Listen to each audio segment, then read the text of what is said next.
Welcome back, everybody. I'm Jerry, and today I'm going to be going over my week one review. I'm going to go over every single game and let you know what my biggest takeaways are and what I thought was most important from that game. And, who are the biggest winners and losers. We'll do all sorts of that. We're going to go over how some of my bets went for each game as well. So don't forget to like, comment, and subscribe. And let's get right into this first game, Chiefs versus Ravens. So Chiefs win 27-20. I predicted 24-20, so very close prediction on this one. Chiefs end up taking the W, but it was a close. And so my biggest thoughts are, where was Kelce? A lot of people on the broadcast and around social media talking about how they think Travis Kelce is just going to be this like playoff guy where they kind of like use him when they need to throughout the year, and then he'll really shine in the playoffs, which I think could be true. I think Rashee Rice is clearly the number one over there. I know Hollywood Brown's been injured, but it just seems like with where all the targets were going, Mahomes sees him a lot more often than he sees other players. So he just seems like a clear number one to me. And with the Chiefs having a rough start early, it kind of seemed to me like their adjustments, even after just the first quarter, but mainly in that second half, were significantly better, and the reason that they end up getting the W in this game, because the Ravens did look really strong early. I'm thinking, oh man, are the Chiefs ever going to be able to stop Lamar Jackson and Derrick Henry? And that's why I think I put over there for Lamar to Likely is wild, because nobody was expecting that. We knew Likely had some like flashing moments last game, but you could also say, where was Mark Andrews? Because it seems like maybe is he dealing with more of the injury or what's going on? Likely looked like a wide receiver out there, although he made some great blocks too. So I think that's going to be a good connection moving forward, but I think people are looking into it a little bit too much. And I think it's just going to be a nice dual threat of tight ends that can both be on the field often and make plays. It's not really going to be Likely as taking over for Mark Andrews. So I don't read into that too much. I think if you're a Mark Andrews fantasy owner, don't worry about it too much. I would worry more that it's going to be like a split, like tight end, like either one of them could go off rather than Andrews is doomed and Likely is the new guy. I put Henry might change the game just because of those flashing moments where we saw Derrick Henry just absolutely going off. Chiefs could not stop him. Lamar could run at any time. They have some deep threats too. And I thought the defense looked really good. At the end of the day, the Chiefs just played a little bit better and were able to get the win. Some costly mistakes from Lamar at times, really ends up being a close game that it seems to be like reoccurring history here, because Lamar was very close but couldn't come out with the dub. So that's Chiefs Ravens. Eagles Packers. Saquon's back. He went absolutely off. 3 touchdowns. A whole lot of yards, just a great game for Saquon Barkley, and he's going to fit into that offense really well. Zach Bond, who nobody knew about, maybe Eagles fans did. Let me know if you knew about Zach Bond, but he went off, leading the league in tackles for this week, tied, but phenomenal all over the place. Got some sacks, pass deflections. He was just all over the place, and it seemed like, who made the tackle? It was Zach Bond, and he was in the backfield. He was everywhere. And then I just put the Eagles are as advertised. I think everybody thought they might take a little bit of a step back. Packers are kind of one of those teams where what are they really going to be? Thinking of their, big names on defense, what really is it past, Jaire Alexander? Obviously, they have plenty of good players out there, but he's kind of the star to me, and nobody else really ever gets a lot of flowers, and their defense really didn't play very well in this game. So that's why I think it's as advertised. We knew the Eagles were going to be a good team. We thought they would take a step back. We thought the tush push was going to be a struggle, which I believe was at a 50% rate after that. Also, this game I predicted 31-24, so it was very close as well here. Was really happy with that prediction, but you guys don't care about what I predicted. Efficient offense for the Packers. I'm very impressed with their offense. I hate to say it, being a Bears fan, but they are incredible. They're very impressive with their timing and running the ball. And mainly, we'll talk about it in a second. I'll just talk about it now. I guess no wide receiver one. I think they could every week. They could have 3 wide receiver 3s, or they could have 3 wide receiver 1s. It's going to be a pain. Well, one for fantasy managers if you have a Packers wide receiver, but mainly a a pain for defenses, because you're basically just going to have to be on top of your shit if you're guarding the Packers, because Christian Watson could beat you deep and you just have no idea. Or Jaden Reed could cut across the field and make all sorts of different moves and go off like he did in this week. Or Romeo Doubs, who was a great target last year.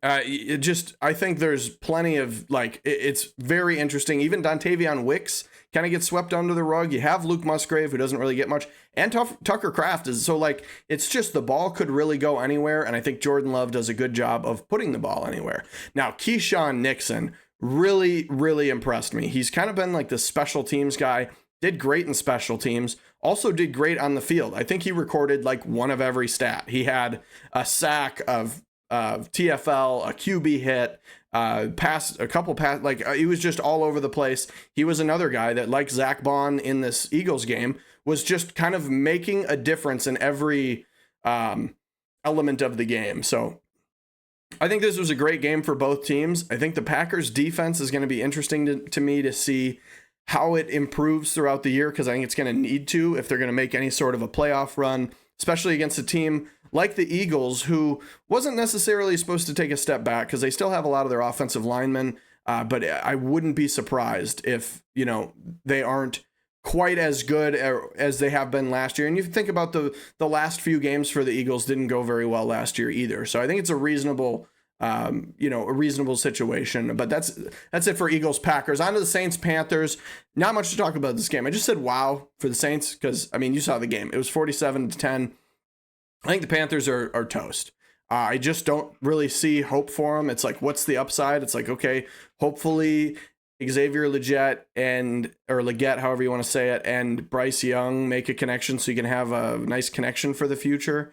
But they don't have an offensive line where there's time to throw the ball.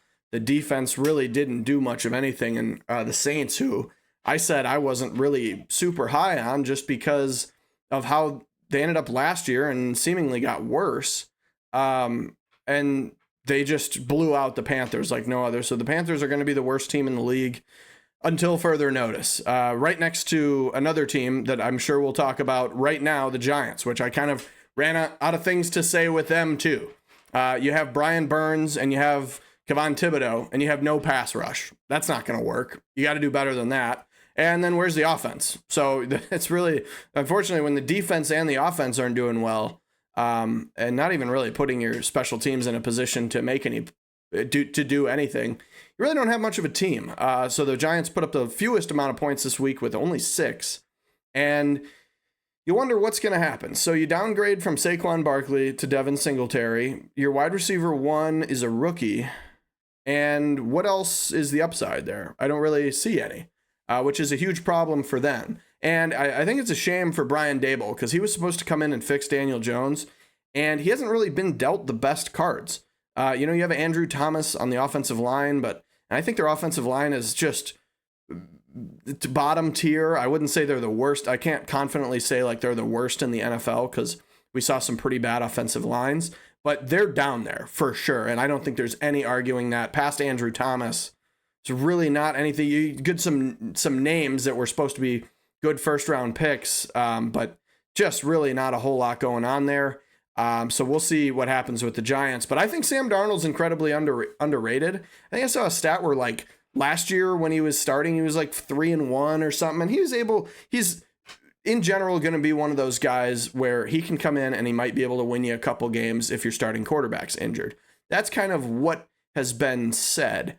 But is it actually way better than that? Because he looked really good in this game. He made all the right passes, didn't really make any massive mistakes that you'd be really worried about. And, even some of them just later in a time where it didn't really matter. And I think a big part of the reason for Darnold's success is for the offensive tackles being so elite, Brian O'Neill and Christian Darrisaw. I think as much as the Giants not being able to get any pass rush, I think that might not be a negative for them as much as it is a positive for the Vikings with how great their offensive line is. And that's for a long time, because you got Christian Darrisaw, who's very young in this league, and Brian O'Neill is getting a little older, but he's still got a few years. So That's going to be great for the Vikings moving forward for whoever the quarterback is. And then I just put, is KOC good? Because it seemed to take Kirk a little bit of some time to, get going in the offense, but he finally did. And I think that could just be a Kirk thing because he's not doing great over in Atlanta. We'll talk about that in a bit. I say he's not doing great. It's one game. You can't really judge it too much, but you get where I'm coming from. But then, you see Josh Dobbs come in last year, and really anybody that filled in was able to have success. So it's not weird to think, Darnold might do pretty well. I'm interested to see if Darnold has a fall off like Josh Dobbs did last year, the Pastronaut. That was like a big hype point of the season. It's like, oh my God, the Pastronaut. He was going to be an astronaut and he's an astrophysicist or whatever. And he's a super smart individual that just comes in and balls out. And then, nobody even talks about him now. A little bit of a Linsanity run there. But is KOC good? This is going to be a telling year because it seems like anytime, some people come in, they can do well, but it's almost as if he gets like figured out. I don't know if I don't think he has a simple system because he writes up some really good plays and draws up. I like some of the trickery that he has, but it seems like it just fizzles out with the quarterback. And it's a little bit of it's becoming a trend to me now. So I'm interested to see how it works for Sam Darnold. But Vikings 28-6 was a massive blowout win for the Vikings there. Bengals Patriots was another one that I had no idea. Bengals suck week 1. I put ton the damn ball. Should have put run as a typo on my end. I apologize. But yeah, run the damn ball. They had I think Zach Moss had 9 carries. That was their leading rusher. 9 carries. Didn't run the ball very well anyway. But this was a close game the whole time, and you got to run the ball to set up the pass. And Joe Burrow, everybody's talking about his wrist and everything, but it seemed like just one of those weeks where everybody knows that the Bengals suck week 1. And they also didn't get any pass rush. You have Sam Hubbard and Trey Hendrickson. They did nothing in this game. And that's kind of a highlight piece, in my opinion, of their defense, is having a top tier edge and a just, pretty good edge as well in Sam Hubbard. And they weren't able to get after Jacoby Brissett. Ramondre Stevenson was able to just run all over him. And that's why I think Gerard Mayo was very impressive in his fairly simple game plan with a guy in Jacoby Brissett who has a very low interception percentage, doesn't typically make a lot of mistakes, also typically doesn't make a lot of big plays. But in a battle here where the Bengals can't really get anything going, just playing the slow game was able to just be enough. And Ramondre Stevenson absolutely showed out, 120 rushing yards, and just as being a power back was able to just kind of ground and pound down the field. And basically Brissett just had to make some throws when he needed to. And that's why I said they did enough to win. I thought this was my lock of the week. I was like, the Bengals, they have Jamar Chase. I thought Zach Moss was going to show out a little bit better with the element of Chase Brown. I thought that could be fun. And I thought their offensive line was going to be a little bit better too. And they did not impress me. So very wrong about this pick. And the Patriots end up getting the dub 16-10. Falcons Steelers. We talked about this a little bit earlier. Kirk he's just a slow learner. Bijan was the entire offense for this game. He had the most receptions. He had more carries than Kirk Cousins had completions. And that was just kind of the name of the game for the Falcons. And I put Kirk as a slow learner. I can't say that for sure, but that's immediately what my mind comes to, because it just didn't seem like he was super comfortable in the offense. And there was some misses that I'm not used to him seeing. I don't know if it doesn't sound like the injury is still of any effect.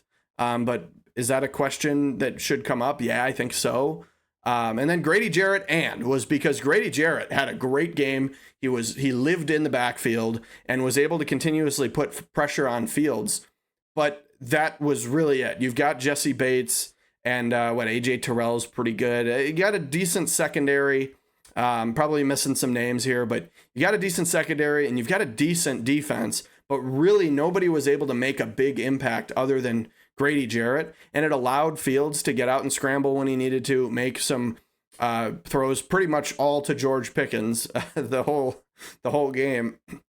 and do enough to win because, well, I would say one, because the Falcons defense wasn't able to generate enough pressure. And that's when Fields, in my opinion, does the worst, because he typically looks to run. And if you can just keep somebody on him or get to him quick enough to where, he didn't, he almost isn't able to make the decision to run quick enough, you can kind of get him. And so it's just, I think that the Falcons they're gonna have some work. There's work to be done there, on the offense and the defense, to be honest. And then Fields did enough. We already said that he did what he needed to do to win. That kind of seems like how the Steelers have been. It's like they never are the best team, but they've had a positive record for these past 20 years or whatever it is now under Mike Tomlin. So it's just seems to be how the cookie crumbles for the Steelers. TJ Watt is just so good. He's another one where he is just going to put your tackle in a blender. They can line him up wherever he can. He's just so good. And I think he really deserves a defensive player of the year. Obviously he's going to need the stats to back it up this year. But I just think he should get a pity one at this point, because he hasn't been nominated or at least wanted enough, in my opinion, because he just makes plays everywhere. And then Jaylen Warren was completely irrelevant in this game, and I have no idea why. I thought pretty much was going to be Jaylen Warren and Najee Harris splitting carries. Jaylen Warren, I looked at snap counts. Jaylen Warren was on the field like 30% of the time. Najee was on the field like almost 60% of the time. Cordarrelle Patterson was right around 10. I'm probably a little off on those numbers, but Jaylen Warren was not out there much. He didn't run the ball much, and he didn't get targeted much. So I was really confused on that, because maybe that's just not how Arthur Smith's offense works, but it almost seems like it could potentially, you look at last year with Bijan and Algier and Cordarrelle Patterson, you were kind of able to use all three of those. And now you get Cordarrelle Patterson over here. My mind almost went, Jaylen Warren looked promising. He had I think he had a good average yards per carry. There was just, he had a lot of good runs last year. You'd think maybe Jaylen Warren takes a step forward, or they slot him into attempting to be a Bijan role, and then Najee kind of gets the power back role that Algier had, and then Cordarrelle Patterson's just back there. But Jaylen Warren was kind of, and it looked like he was phased out of the offense. I think it's a little early to say that, but I think they need to utilize him more in the future, and that'll take carries away from Najee Harris to keep everybody at full stamina. So it's an interesting choice there, but that's what happened. But Steelers win either way, 18-10. Not a pretty game though. Next, we have Colts-Texans. This was a very pretty game. The Colts were way better than expected to me. I thought, Anthony Richardson's first game in a very long time. Thought there was going to be some struggles. And honestly, he was 9 for 19. So it's not like he was a superhero quarterback. He basically had two really deep throws that I think the two throws alone were over 100 yards. And he had like 210 or something total. So it's not like, I think the Colts were closer in this game because of the big plays that they made, but you need to make those big plays in a game against the Texans that is so balanced that we'll talk about in a second. But I think all this makes it tough to know the future, because it just seemed like they played pretty okay, but the final score and the box score looks close because of the big plays that they were made. But if you don't make those big plays, which you have to count them, but if you don't make those big plays, then it probably would have been a blowout, honestly, is what it was looking like, without these couple big touchdowns that they had. And then the defensive line got at it. I can't even single out one person. They put the pressure on CJ Stroud, and I think that's another big reason that was able to be a close game. I think, unfortunately, in my mind, I think this was probably the best week one performance the Colts could have put on in this game, which worries me, because of course they can get better throughout the year. But the fact that I think they overachieved for week one and maybe played the best that they could, but still lost to a team like the Texans, I think could be interesting for the future. We'll just have to see how that goes, and if they'll institute something similar to Lamar Jackson and Derrick Henry with how much of a weapon that is. Run some more read option, and I think that would be a big help for the Colts offense. And then the Texans, they're just so balanced as far as you have your good wide receivers. Nico Collins got the ball. Diggs, Tank Dell, all targeted a fairly equal amount. Dalton Schultz, if you need him. And then the offensive line, supposed to be good. I put, do they need help because of how well the Colts were able to get at them? I didn't see a lot of this game, so I'm not able to comment on like if there was some special coverages that, you know, led to coverage sacks, or if there was stunts that were put in to help open up the offensive line rather. But it seemed like from seeing highlights and the bits and pieces I saw in Red Zone of this game that they need some help. So that's going to be interesting moving forward. And then the Texans shutting down Jonathan Taylor, I think, is a huge thing for the Texans. We'll see if it's just going to be a Jonathan Taylor down year. But I thought they did a really good job of that. And I think the Texans defense is pretty scary, especially because Colts probably wouldn't have scored very much if it wasn't for the two big touchdowns that they had. But moving on to Bills Cardinals, way too close of a game. I thought the Cardinals were just going to be, you know, okay, kind of definitely bottom half, maybe even, you know, bottom 10 probably, but it was just a very close game. Josh Allen top two, not two is definitely I would definitely say it's a bit of a, like, it's a hot take. I just am so impressed every week when I see Josh Allen is the way he puts he puts his body on the line for scoring. He gets 2 passing touchdowns, 2 rushing touchdowns, and he's just always fighting. And I think just the arm strength, and as far as all around quarterback, I think if for me, if you were able to pick like, oh, you're going to pick Josh Allen's, you're going to pick Patrick Mahomes' improbability would probably be one of them. Maybe in this case, Josh Allen's height is probably, his size is probably a top tier one. Everybody would want Josh Allen's size. You'd want his arm strength and deep ball ability. He can throw it probably farther than anybody in the league. I think they should do that in the Pro Bowl, the throwing competition, but I think Josh Allen would win, no doubt. And then toughness, I think he would be towards the top, if not the top, for quarterback. And, reliability, because although he's done that, he's really never been injured, knock on wood. But I'm a big fan of Josh Allen, and hopefully he stays healthy and can keep winning games like this. Defense didn't put him in a great position, except for Gregory Rousseau. Now, Ed Oliver and Von Miller are on the defensive line.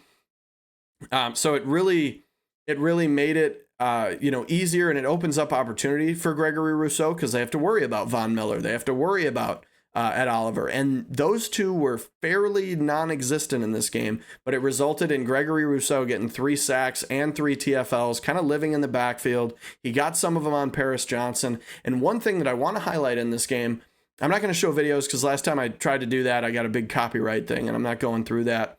But if you watch Gregory Rousseau, the highlights, he was actually taking advantage of what a lot of offensive linemen are doing, and what was a point of emphasis last year for the refs when they were saying that, I think it was Orlando Brown specifically that was kind of jabbing that foot back at the tackle position, trying to get an extra jump early. I think even Lane Johnson was another one where they were starting to call offsides, and we're still seeing a lot of it where that tackle is just shooting that left leg back. It almost seems like before the snap sometimes, and he's getting that extra jump. If you watch, there was a few times where as he Paris Johnson would shoot that leg back, Gregory Rousseau would be really wide out, and he would shoot in really quick, because typically the guard would have to come in and help the center or take a linebacker blitzing or something, and the guard wasn't able to come over and help quick enough. And I actually saw him shoot through and make a couple plays that way. So I think that's a very, very interesting thing that I noticed, and I think other defensive linemen are going to utilize that as a move if they keep see these tackles doing the move, because it's typically the idea of the edge rusher is to rush around the edge to seal the edge, force the running back, if it's a run play, inside, force the quarterback into the pocket. But I think if you have the information that says, maybe the play isn't going to come this way, and you notice a trend of the tackle shooting back, you might be able to cut in and make a big play. Now, it's a risky play, especially if it's a run to your side, or if it's a rollout to your side or something of the sort there. But it could be a really valuable move. So I just wanted to highlight that. I thought that was really interesting. Cardinals was a lot of James Conner more than I thought, especially drafting Trey Benson. And, I thought James Conner, I don't know what to think of James Conner because he's always been interesting to me. He's this big guy, but he has a little bit of wiggle to him, and he's like a receiving back too. So he just kind of does it all. And this week he kind of did it all. I wouldn't say he's the best. Emery DeMarcado had a decent reception too and was able to make a couple plays. But more importantly, on the offense, where the hell was Marvin Harrison Jr.? Now, I just saw Kyler Murray make a comment on this saying, I'm not going to just look for Marvin Harrison Jr. There's going to be plays where he's going to get open. He's going to get the ball when he needs to. End of story. It's not exactly what he said, but along those lines. And I think that's a fair response from Kyler, but I think you also have to recognize that when you have a weapon like that, like he was being touted as like potentially one of the best receivers coming out of the draft, and he's sure been drafted higher than most others. So you'd think that that would be an important player to get the ball to, and then he only has 3 targets. James Conner had as many receptions as Marv had targets, which just doesn't seem right to me. And then I put the defense couldn't hold up. I don't know if they were getting tired of dealing with the offense of the Bills, but it seemed like they just got tired and weren't able to finish the game, and the Bills were able to come out with the dub. So Bills win 34-28, and we move on to Bears Titans. I thought the Bears played absolutely horrible. I put bottom 32 offense. I thought that was the worst offensive performance I've seen from the Bears, probably since Fields' game in 2021 against the Browns, his first start ever, which that was a next level, sacked 9 times, fumbled a few times, just a messy game. And this one we end up getting the win, no thanks to the offense. Although I will say a little thanks to the offense because Caleb Williams didn't turn the ball over. Velus Jones Jr. turned the ball over, which we hate to see, and he needs to get out of the special teams room in general. Put him in for gadget plays, running the ball and catching maybe, but it doesn't seem like catching or hanging on to the ball is his strong suit. Maybe he should play defense. I have no idea. But Velus Jones, we're not going to talk about Velus. Offense looked horrible. Defense is top 2 and not 2. We use that phrase again because, fantasy-wise, they were the top tier. And they single-handedly won the game 3 times. I think was it 3 times in history that a team had come back from a 17-0, being down 17 and not scoring an offensive touchdown and winning a game. They have 2 of the 3. So that was just phenomenal. And you really couldn't have played a better defensive game other than actually stopping the run in the first half, because Tony Pollard was running all over the place in the first half. And that was scary to see because the Bears run defense is going to need to get better, especially against a guy like Tony Pollard moving forward. And then the future is really, we're just going to have to see because I don't think you get a lot of information from the Bears. It's week 1 of a rookie quarterback. I don't think you can look too far into it. And then the Titans. The coach said after the game, we could have punted every 1st and 10. We could have punted and won the game. And he's probably not wrong because of the mistakes that Will Levis and their offense made towards the end is the reason that they lost the game. I thought the run game shined with Tony Pollard. We talked about that a second there with just how well he was running the ball, the blocking. I actually thought the play calling for the most part was really good. The way they were setting up the pass and setting up runs, the run and running and passing on particular downs, I thought was really good too. And the most important thing was I thought the defensive line stunts to confuse mainly Coleman Shelton, who is the worst center of all time, to confuse him and some of the other offensive linemen to just go the wrong way and not know who to block. They really made the Bears look incredibly unprepared with their offensive line, which is scary to see with that being kind of one of their biggest issues in recent history. So Bears get murdered by the Titans. Let's move a little quicker here so we get through these. Dolphins 20, Jaguars 17. Too close for comfort for me. Dolphins, I don't think the Jaguars are going to be a great team this year. If they are, then maybe it was a fair game for the Jaguars. I did predict perfectly that the Jaguars were going to score 17. I had the Dolphins scoring 28, though. Thought they were going to put up a lot of points. I don't really believe too highly in the Jaguars defense, and maybe they're a little underrated and they don't have a lot of star power, but they're just maybe good all around and enough to get the job done.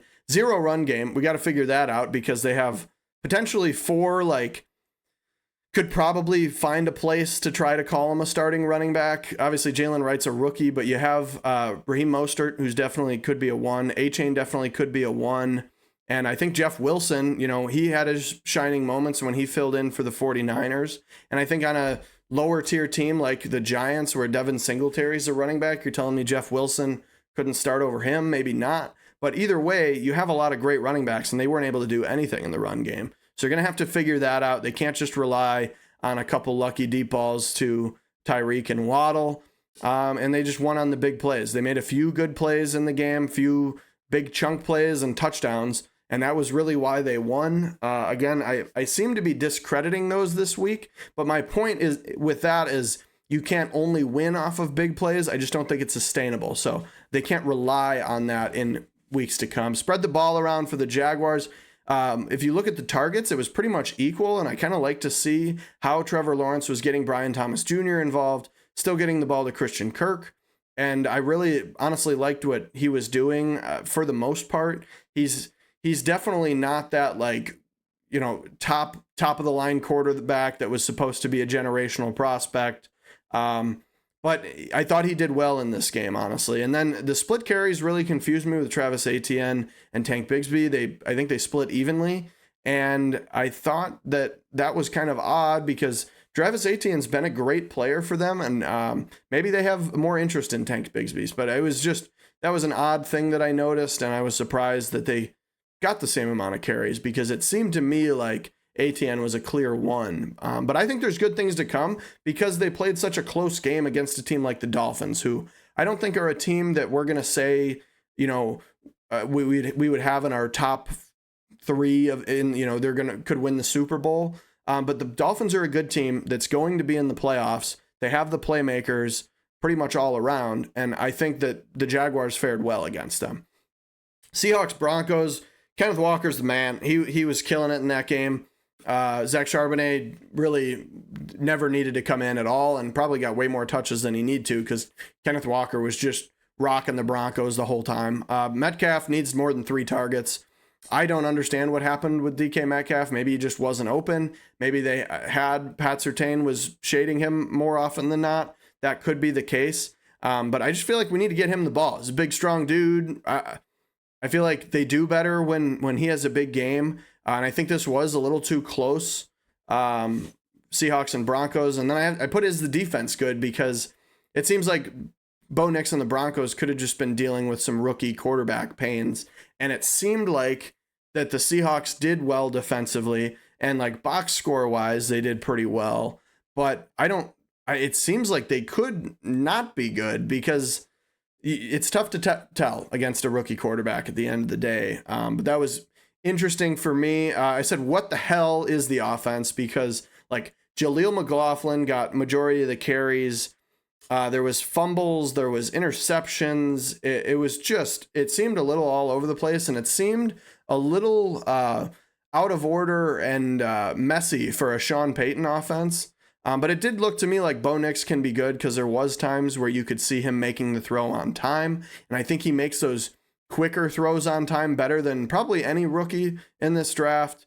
And then finally, I think that the game was surprisingly winnable. I would have chalked this up early on. I did put it at only 17-13 because of all the hype around Bo Nix. I just thought it was going to be a questionable game where the Seahawks get off to a slow start and the Broncos don't know what they're doing on offense, but I thought it was going to be a close game. So I thought that would mean lower scoring. It ends up being 26-20. Seahawks take down the W there. Chargers, Raiders. This one I was bummed about being a Gardner Minshew fan because I still do love Gardner Minshew. We'll start with the Raiders. I actually originally predicted this game. I think I put 20-6 and I ended up switching it and put 20-21 with the Raiders winning because I kind of talked myself into it. I was like, oh, Christian Wilkins, Max Crosby, Gardner Minshew's going to be in there. I love Zamir White. And then the Raiders just kind of shit the bed. J.K. Dobbins, 10 for 135 was incredible. He was looking like a prime Ohio State J.K. Dobbins and did really well. I think the Harbaugh game plan all around was really impressive. I thought, he doesn't probably have too much. Maybe he does have a lot of control on the defense. But I thought that the defense played really well, and you were able to get Bosa in there, make some plays. Mac was making some plays and able to shut down the Raiders, specifically the turnovers. We'll talk about that with the Raiders in a second, but the penalties, a lot of shitty penalties, stupid penalties for the Chargers, which I don't think you want to be making for Jim Harbaugh. So they're going to need to fix that, but I really like the Harbaugh game plan, and the reason I wanted to highlight it was because I expected a very run-heavy offense, and I was like, how is that going to work with Justin Herbert? And it just did. You still had Herbert getting McConkey the ball, who I think we all thought was going to be the wide receiver one, and he was making plays. Unfortunately, he has to pass the ball to Quentin Johnson, and then you've got, what's his name, Jordan Palmer too. But the ball got spread around. You had a lot of runs to Dobbins, gave the ball to Gus Edwards. Gus Bus wasn't too hot this game, but I just really liked the game plan. Gardner Minshew, I thought he threw the ball really well. I thought, he had the bad interception, and then he had the fumble that can't happen.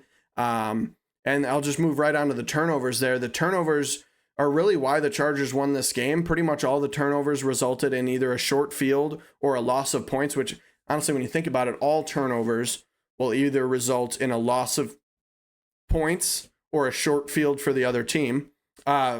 Interesting thing I just figured out there live with me.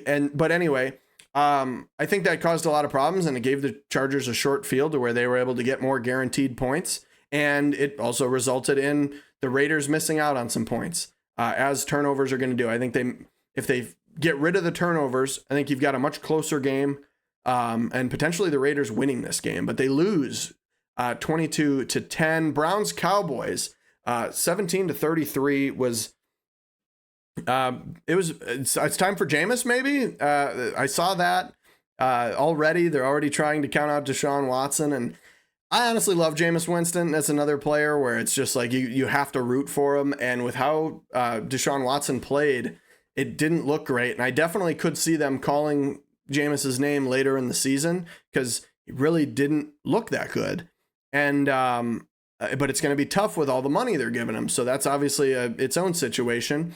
I think the David Njoku injury is big because he got injured. It was early in the third quarter, and he still had the most receptions on the team and got targeted. I think he was like second or third in targets, not even playing most of the second half. And he's clearly a big threat for that offense. Obviously, you still have Amari Cooper, and Jerome Ford's going to be the running back until Chubb is healthy. But I thought that was interesting too. I think it's going to be tough for him moving forward. Also, the O-line got cooked. We've always kind of thought of the Browns having a little bit, at least a decent O-line. And 17 quarterback hits for Deshaun Watson is not a great look. So that's, pretty easy to see there. And then Turpin's a weapon. He returns a kick, finally getting week one, we already get a return touchdown. So that's exciting. Brandon Aubrey's a weapon. That was, special teams was a lot of the Cowboys' points in this game. And I put the Cowboys are dangerous for now because they honestly were really dangerous in this game. But it wasn't for being on the offense. It was on the defense, I think. Micah Parsons, I think, had like 5 quarterback hits alone. So he was living in the backfield as he does. But I think if the Cowboys can win this bad with their special teams, I don't want to know what they'll look like if their offense starts clicking or if, their defense starts producing even more turnovers. But the Cowboys win 33-17 and kind of a blowout. 37-20, another blowout. I think Baker is back. Baker killed it in this game. Getting the ball to Mike Evans, 4 passing touchdowns in total, 2 to Mike Evans. He got the ball to pretty much everyone. Bucky Irving, who I think I put in there as a 2-headed monster. I thought that was really impressive. Seeing him in his first game, as well as Rachaad White, who's a very underrated player, in my opinion. Doesn't really do it as much on the ground often. He'll have some games where he runs the ball really well on the ground, but it's honestly out of the backfield in the passing game is where he seems to shine. And I put the defense, is really questionable. Just because I thought they didn't really play well against a rookie quarterback that, really just has Terry McLaurin and Brian Robinson and Eckler are the running backs. I would have expected them to do a little bit better. I think naturally your defense is going to let up a little bit, especially Buccaneers getting ahead like that. But I thought the Commanders did better on offense that I wouldn't have expected for a rookie quarterback. And then I love the game plan. I love how Jaden Daniels is actually able to run the ball, when he needs to, and is getting those carries because he's clearly a weapon with his legs. I think the passing plays that they had was great. Between Dan Quinn and Cliff Kingsbury, I think that you've got a great pair there, because even the defense, you got a lot of Cowboys over there, as well as Bobby Wagner was making a lot of plays, getting a lot of tackles, kind of looking like almost like a prime Bobby Wagner. I hate to say that. But I really like the game plan in general. I think Jaden Daniels is just going to need some time. And I think the defense will too. I think they're going to need to get acclimated. There's a lot of new pieces over there and a lot of change. You've got a new quarterback, a new OC, a new coach, a bunch of new players on defense. So it's just going to take some time. But I think they could be good sooner than people expect.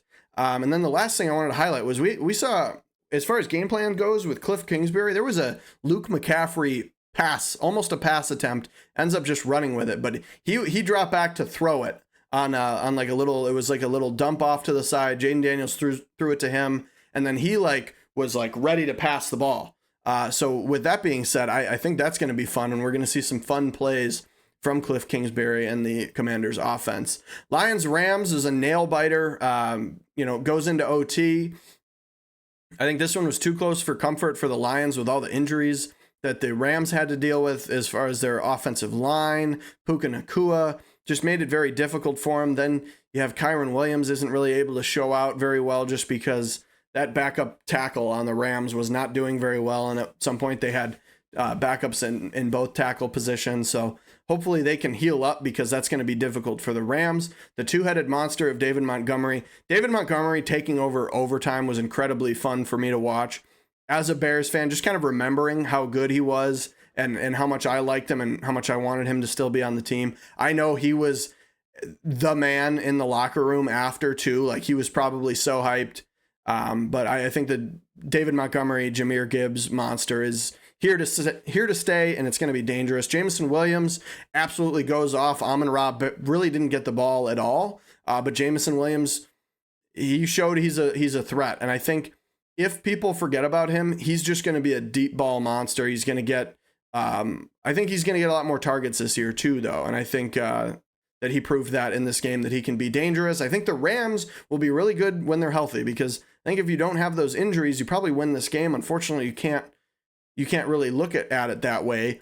But they were playing better football until the offensive line got injured, and then Puka Nacua, and I don't know. I think you hopefully they can heal up, but it's going to be tough for me with the Rams. I put lack of, there's another typo here, lack of preseason reps. Not lack of preseason reps, I think, is what hurt them. Maybe that's why they're injured. Maybe they weren't stretched out well enough, or they weren't as acclimated to the game. Wasn't stretching. That was a stupid, but maybe they weren't as acclimated to the game, and they didn't get those actual in-game reps, and it looked like they did struggle from that. So I think that was a problem. Both teams really didn't have many starters play in the preseason, but I definitely think it's worth mentioning. And then the rookies shine on defense, and Byron Young and Jared Verse, both getting a sack and a tackle for loss. The only ones really for the team. So obviously not able to fill in that Aaron Donald position, but I like to see them getting after the quarterback and getting some tackles for a loss.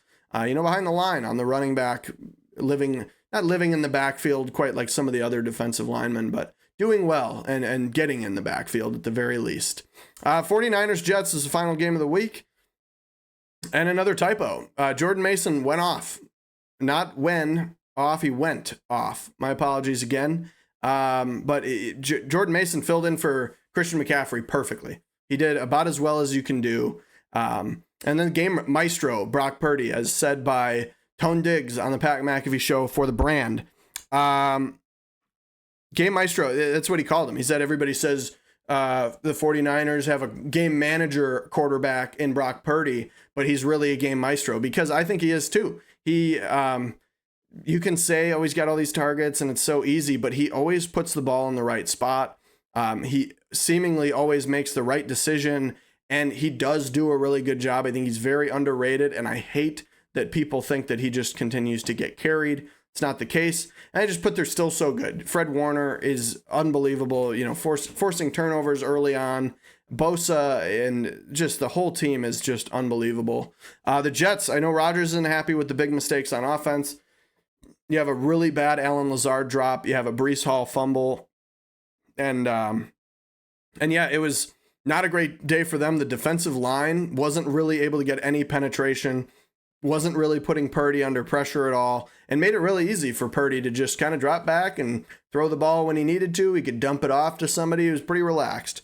So I think that was difficult. And I think I put is Lazard wide receiver 1, same amount of receptions as Garrett Wilson, and like 1 or 2 less targets. But we know Rodgers loves Allen Lazard. So I think that could be a positive or a negative, because if Lazard can hang on to the ball and continue to make good, big plays, I think it could be a positive. But I think we might miss out on Garrett Wilson if that becomes a trend. But that was the last game. I was also wrong on this one, unfortunately. But yeah, that's the last game of the week. Let's go over our week 1 leaders. Matt Stafford with the most completions and attempts.